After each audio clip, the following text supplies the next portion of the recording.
You're traveling through another dimension. A dimension not only of sight and sound, but of mind. A journey into a wondrous land whose boundaries are that of imagination. Your next stop, the Twilight Zone.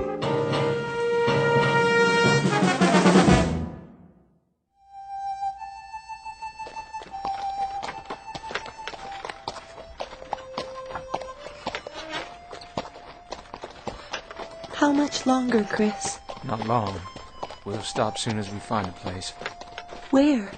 Look around. We saw the last shade 2 days ago. That's a buzzard up there circling the wagons, and it's been following us since dawn. It's waiting for the next one to die. How's the boy? Still burning up with fever. He can't take any more. All right, honey. Hold up! Whoa! Whoa! We'll stop here for a few minutes.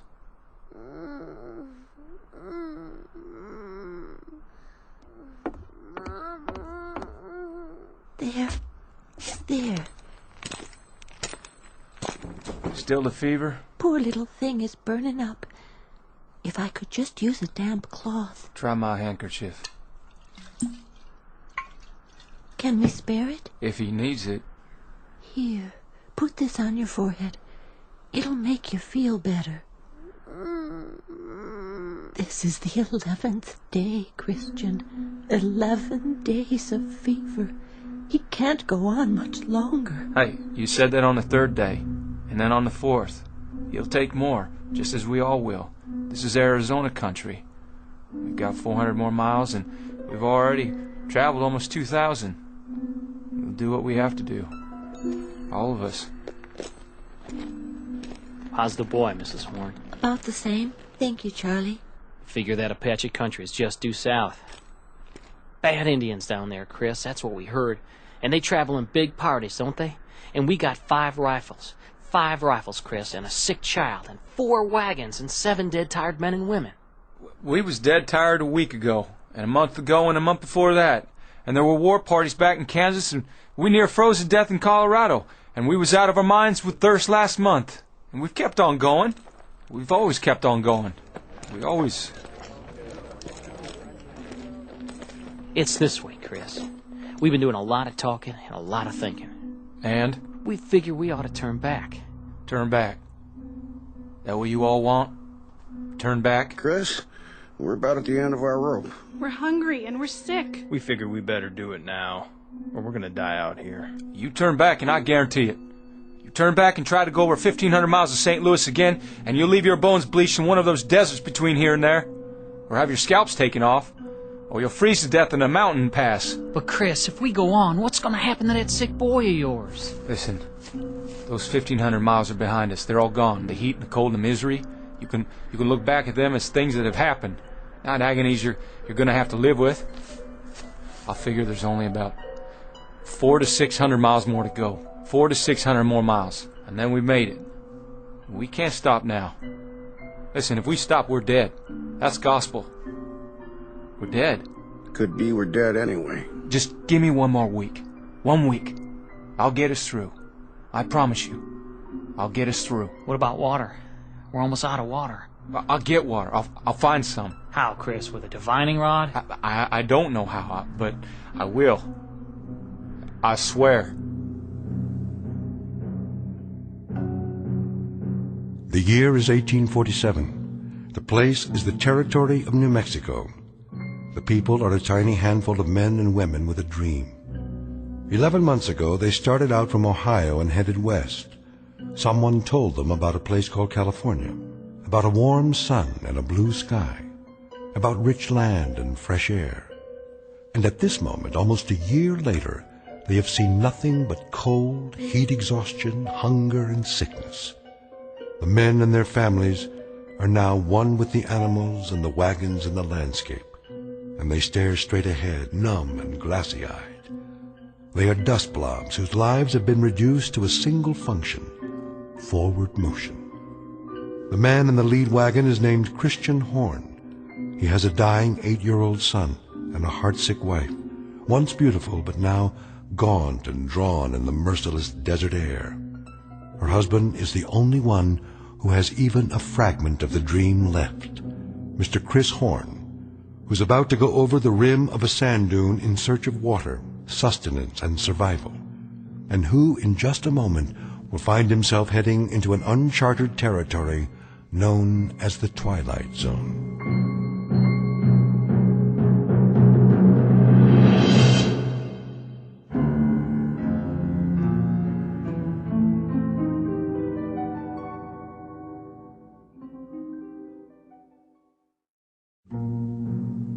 And now, The Twilight Zone, and our story, 100 Yards Over the Rim, starring Jim Caviezel, with Stacy Keach as your narrator.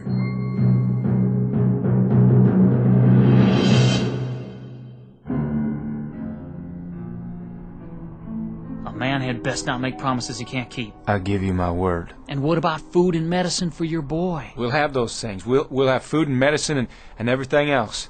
If you can just keep going and don't look back. Look out there instead. Look west. We don't even know where that is anymore. Don't make any decisions yet. We can't stay here anyway. Once we're past the trail, we'll be able to rest a couple of days. I'm almost out of water, Chris, and food. I'll go up ahead, over that sand hill. I'll do some checking around. Stay here now, all of you. I'll just get my gun now. Chris, you might look for a shady spot, a pretty spot where we can. I won't talk about burying our son. Not now. Not while there's life in him. How far you plan on going? Just over the rim there, 100 yards or so. Might find a stream or something. Maybe some game. A rabbit or two. Never can tell. I guess that's true enough, friend. You never can tell. Stay close to the wagons and keep them bunched up. Hold on, Charlie. All of you. Just hold on. I'll be right back.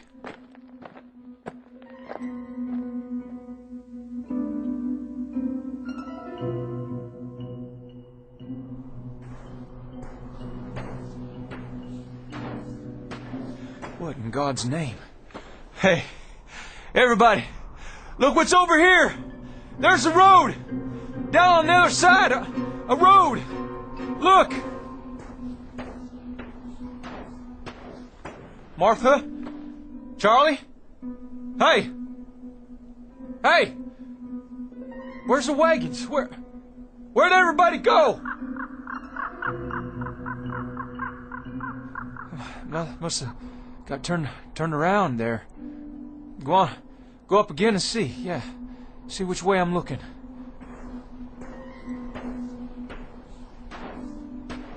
What's going on? What in devil's name is going on here?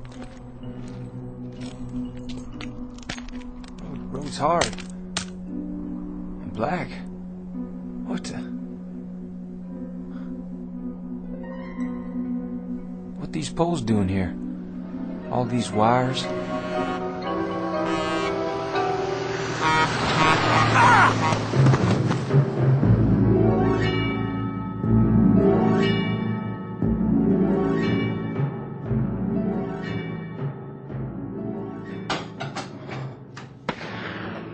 Joe? Yeah? What was that? Backfire. What? Truck backfired. Oh, you sure? I thought I heard a gun go off. Not likely. Might be one of those local boys shooting your sign. Well, if it was, I'll get the sheriff out here, but that didn't sound like any 22 to me. Look, Joe. Who's that? Some guy with a rifle. Go in the other room. But, Joe... I said get in back. I'll take care of it.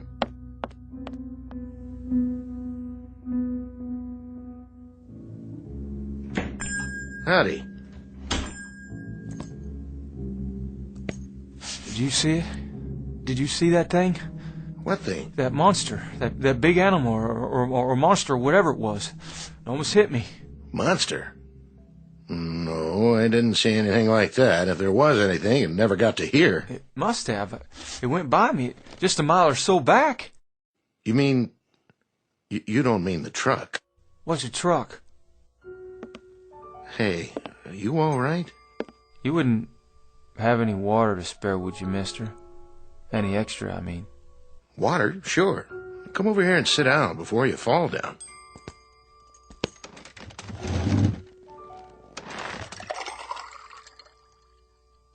There you go.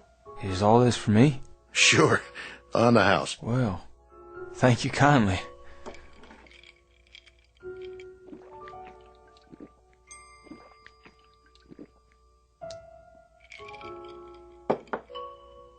You want some more? You got more? Sure do.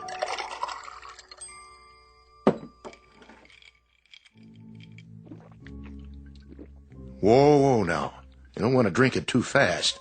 Just how long you been out on the desert, anyway? How long? Well, almost a year. Well, at least almost a year of traveling. Started from Ohio. I had 6 wagons to start with. One of them was burned by Indians, and one turned back. Indians? Wagons? What are you talking about?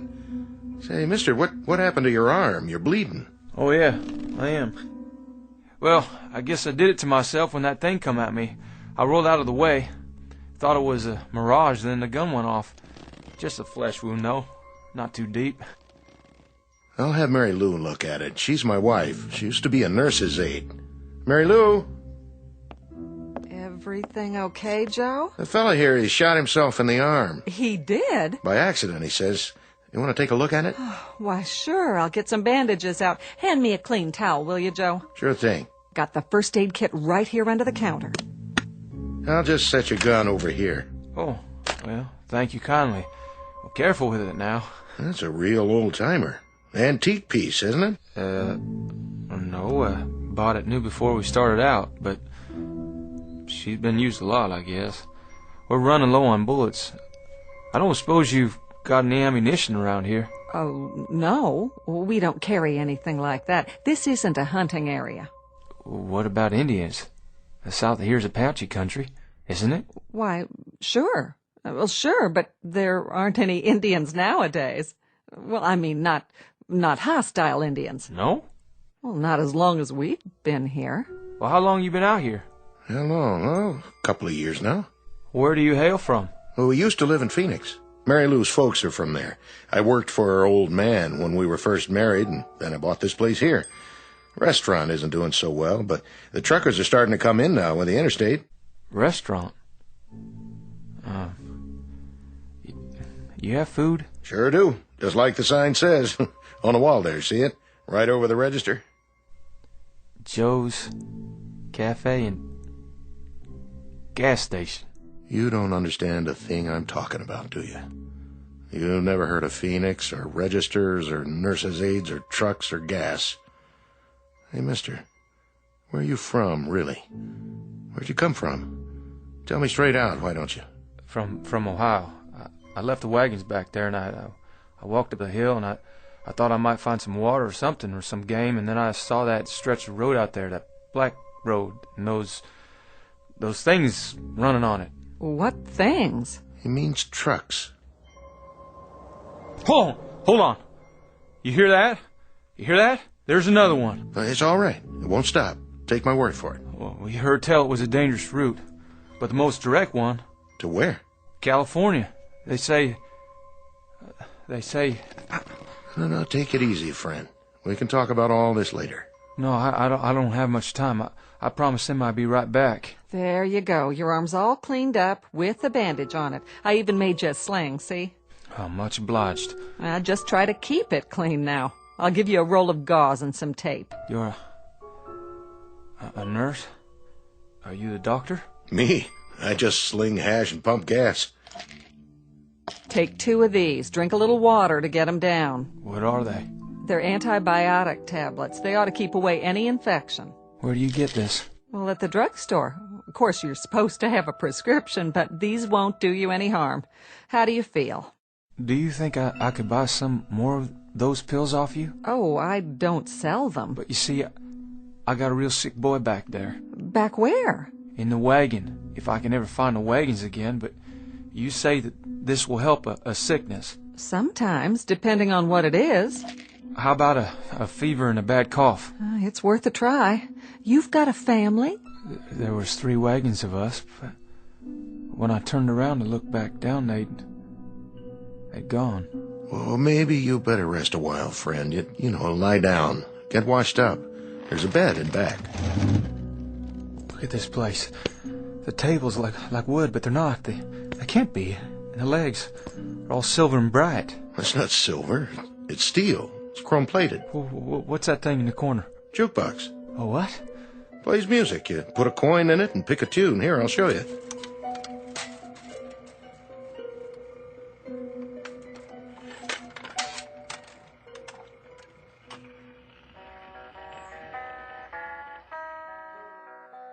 Hey, where's that coming from?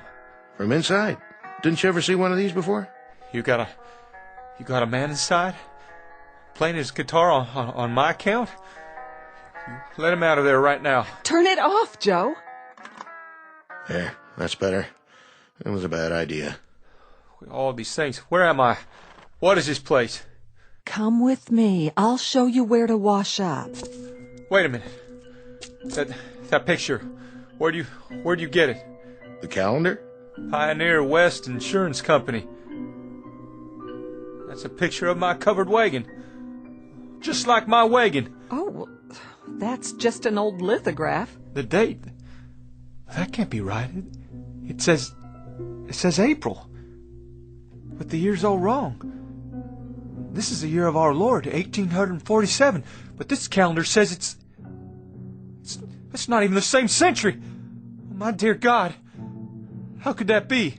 Easy now. What's going on here? Who are you people? Where am I?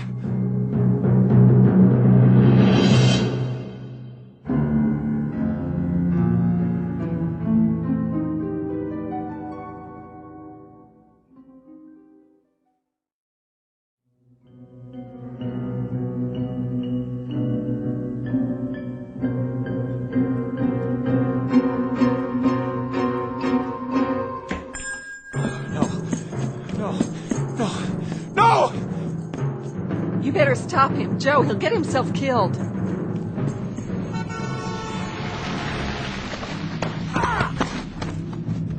Come on now, fella. Come inside.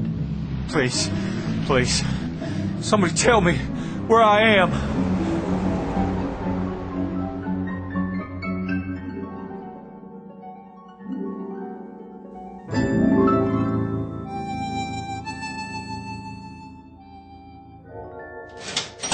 $1.84 your change. You keep it, dollface. I thank you.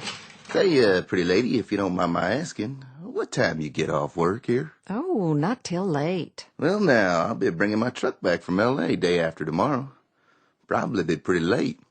I was thinking if you want to ride on into Phoenix with me, we could see some sights. Go dancing, maybe. Well, that's real nice of you. But you better not let that man in the kitchen hear you say that. He's my husband. Oh, no offense, ma'am. None taken. You come back now. I'll do that.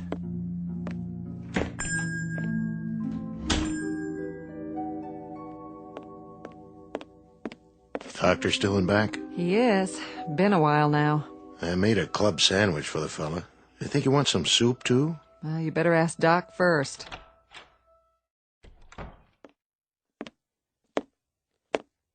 How's he doing back there? You have a fresh pot of coffee? Sure do. Shall I bring it to him? Not for your visitor. For me. I believe I'd like a nice strong cup. If you had some bourbon, I prefer that at the moment. But coffee'll do for second best. We didn't get our liquor license yet. Sit down, Doc. You look like you just seen a ghost. You look him over? I did indeed. And? Malnutrition, that's his major problem, along with dehydration.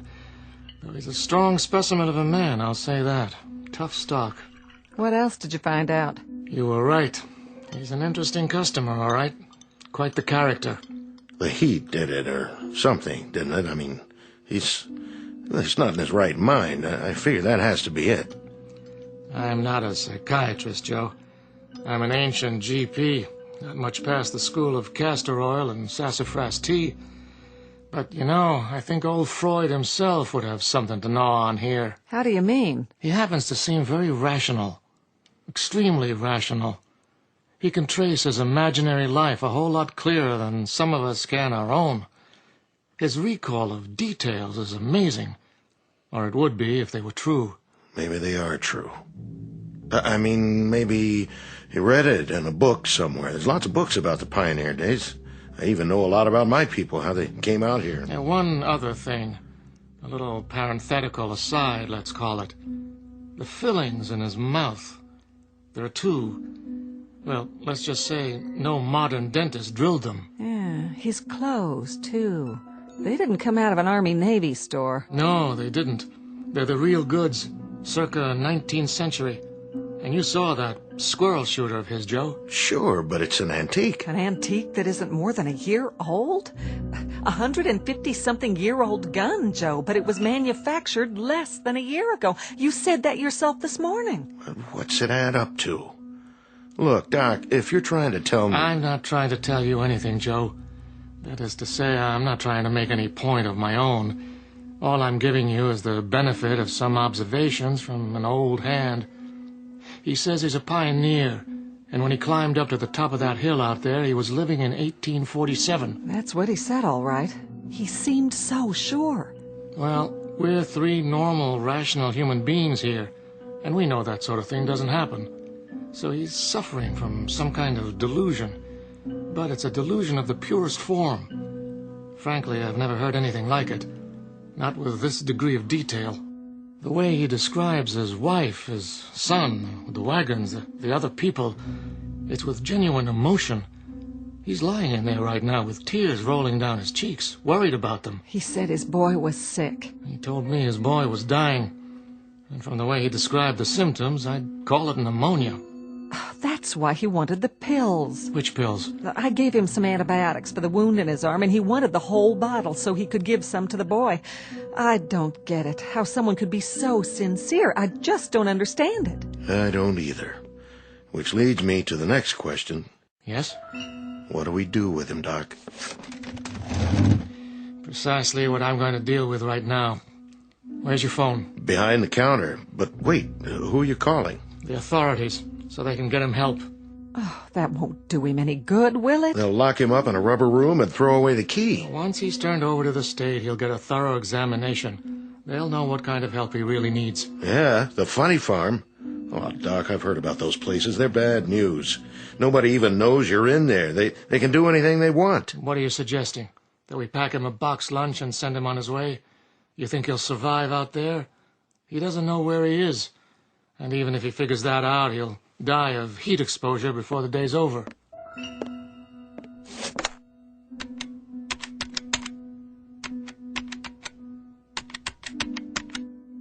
I want the sheriff's office, please. Oh, it just doesn't seem right. Yes, is the sheriff there?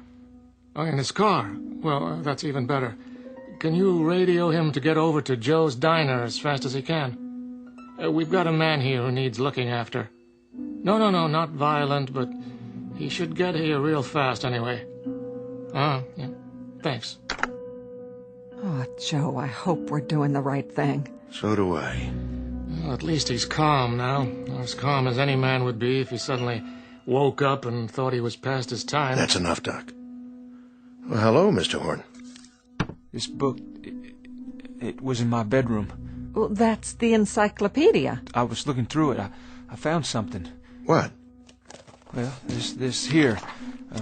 Horn Christian Jr., M.D., famous for his early work in childhood diseases, pioneer in vaccine research, born 1839,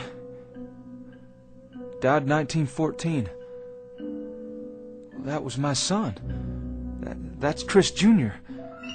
So I guess I'm either crazy or the world is turned upside down. But I think I got put here for a reason. Oh, you did. I just know it. For an important reason. What are you doing? You've been gracious and kind, and I appreciate it. But I gotta get back. I'll just get my gun now. Horn, we want to help you.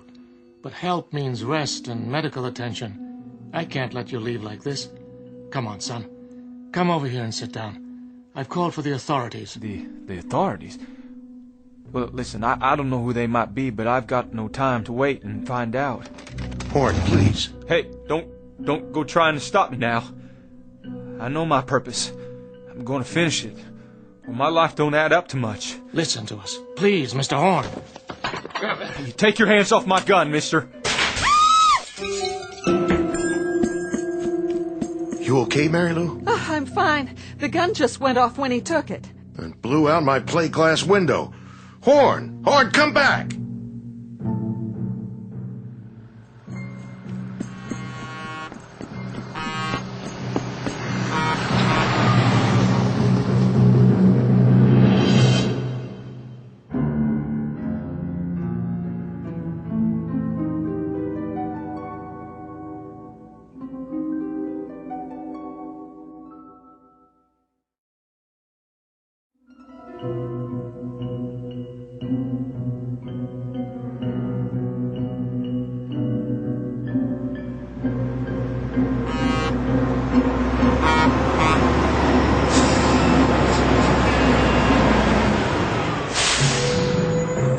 Hey, get out of the road!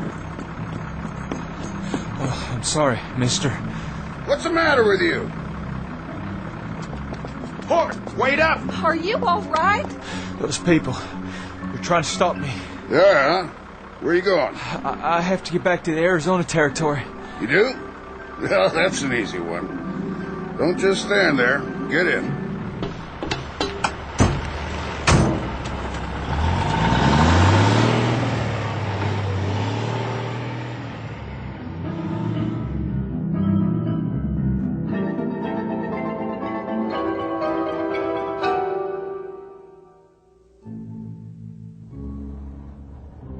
In the belly of the beast. How's that? What is this contraption?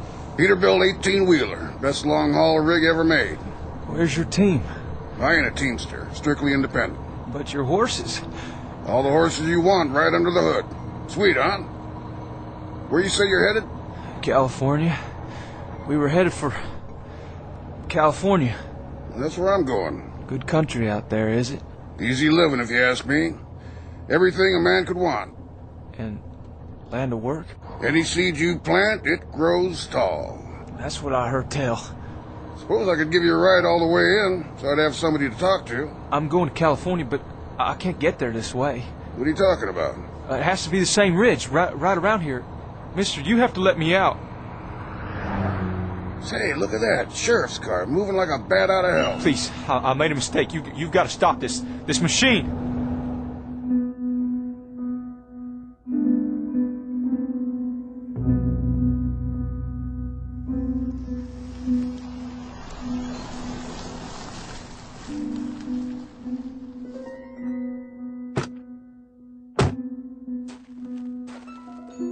Hello, Doc. What's this emergency you got? Not exactly an emergency, Sheriff, but since I called, it might have turned into one. Sheriff, you gotta stop him. That's right. He won't make it out there. Hold on now. What you trying to tell me? Mr. Horn, Sheriff. Horn, is it? He's the man I examined. It's a long story, a pretty strange one.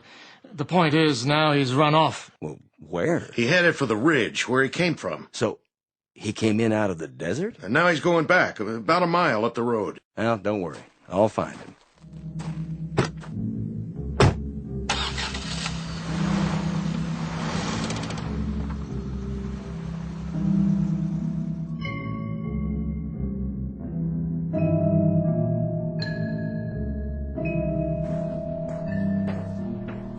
Gotta make it.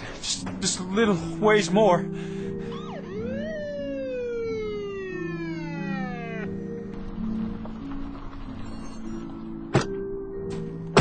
You there! Hold it! No, you don't. Not now. Drop the gun, son. I said, drop the gun. All right, now come on down real slow. The pills. I dropped the pills. That's it. Now put your hands in the air. Got it. I said halt. Halt, son, or I'll shoot.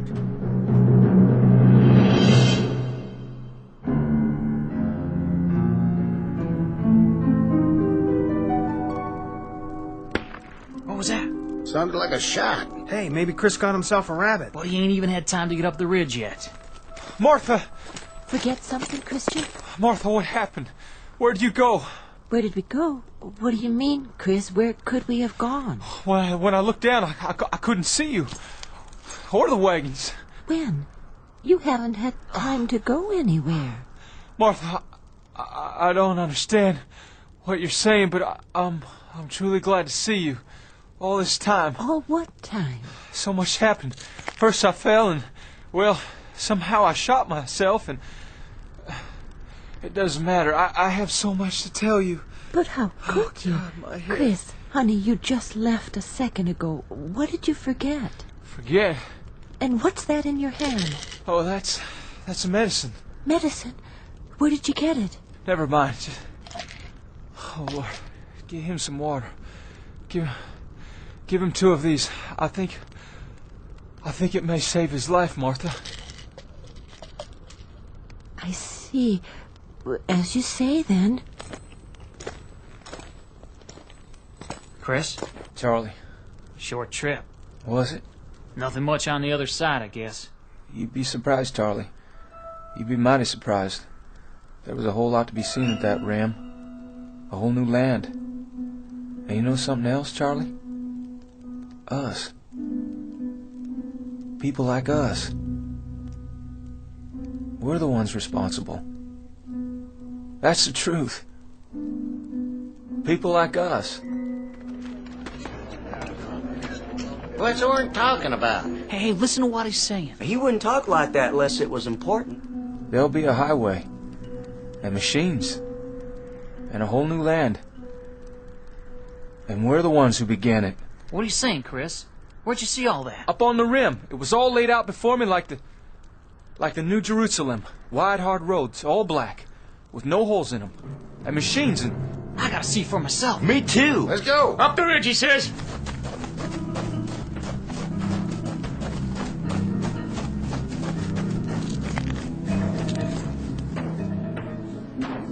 Chris, there's nothing down there. It's just like this side. Sand and desert and miles of nothing.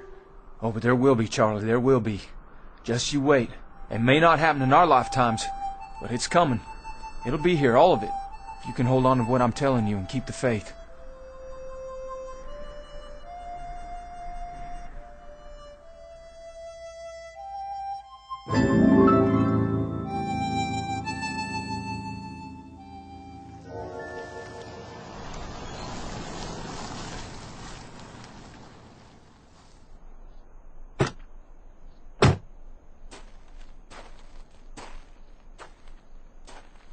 You didn't get him, Sheriff. I saw him all right, but I couldn't get him to stop.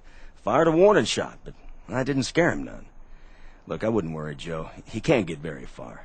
Don't worry, we'll find him. Thanks, Sheriff. You say he had a gun? That's right, a rifle. This it? It can't be. That one's all rusty, like it's ready to fall apart. That's what I thought. He couldn't have done any damage with it. Look at it close, Joe. It is his rifle, but it's changed. It's just as if it had been lying in the desert for 100 years. What's it mean? Who was he? Where did he really come from? I think he went back to wherever he did come from. But to where, Joe? Back to where he should be. Back to where he can make certain that the things it said in that book can happen. Back to a wagon train, heading west to California on a spring day in 1847.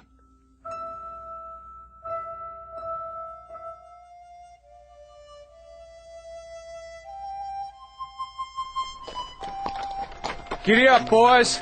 We're going to California. And my son, too. He's got a whole lot to accomplish out there. A whole lot.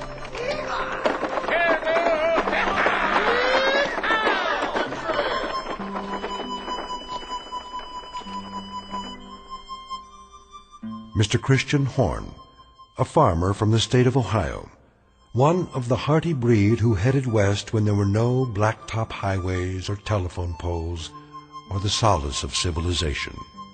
Mr. Christian Horn and family and their traveling companions. heading west after a brief detour through the Twilight Zone. More from the Twilight Zone after these brief words. You are about to enter another dimension, a dimension not only of sight and sound, but of mind, a journey into a wondrous land of imagination. Next stop, the Twilight Zone. Hi, this is Stacy Keach. I'd like to take a moment to tell you about our Twilight Zone website at twilightzoneradio.com. At twilightzoneradio.com, you'll find the latest information on these Twilight Zone radio dramas, including behind-the-scenes photographs, plus the newest product releases, trivia contests, ways to contact us, other Twilight Zone-related info and merchandise, plus links to other fascinating websites. So make your next stop twilightzoneradio.com.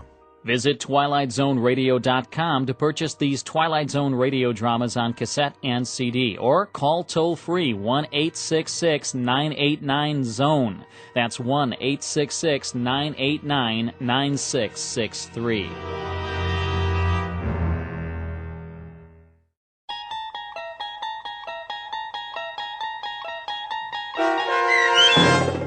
100 Yards Over the Rim, starring Jim Caviezel, with Stacy Keach as your narrator, was adapted for radio by Dennis Etchison and based on a script by Rod Serling.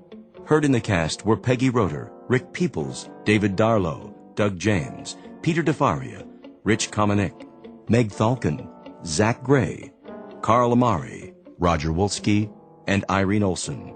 To learn more about the Twilight Zone radio dramas and to obtain audio cassettes and CDs of these programs, visit our website at twilightzoneradio.com. The producers of The Twilight Zone wish to thank CBS Enterprises, Carol Serling, Dennis Etchison, Dick Brescia Associates, Claire Simon Casting, Terry Jennings, XM Satellite Radio, the American Forces Radio and Television Service, Sirius Satellite Radio, our sponsors, and our radio affiliates for helping make this series possible.